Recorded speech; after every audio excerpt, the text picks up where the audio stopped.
Welcome to the Tech Egg. Don't get scrambled. Enjoy the video. Start by gathering exact ingredients.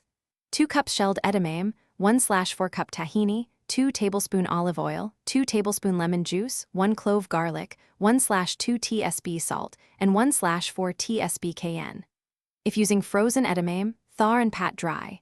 For fresh pods, blanch for 3 minutes in boiling water, then shock in ice water.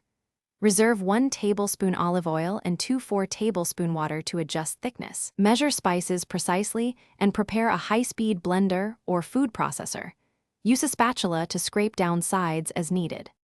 Place 2 cups shelled edamame, 1/4 cup tahini, and 1 clove garlic into the food processor and pulse until coarse.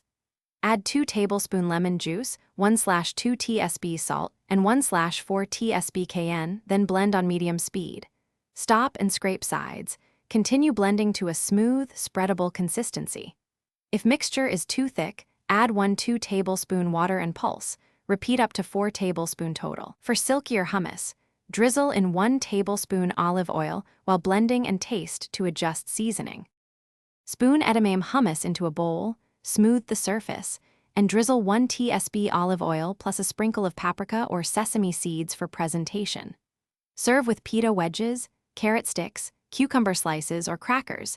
It pairs well with grilled fish or as a sandwich spread.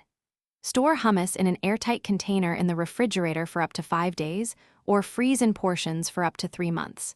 To vary flavor, fold in 1/4 cup roasted red peppers, 2 tablespoon chopped cilantro, or 2 tsp soy sauce for an umami boost. Thanks for watching. Consider subscribing if I helped unscramble your problems.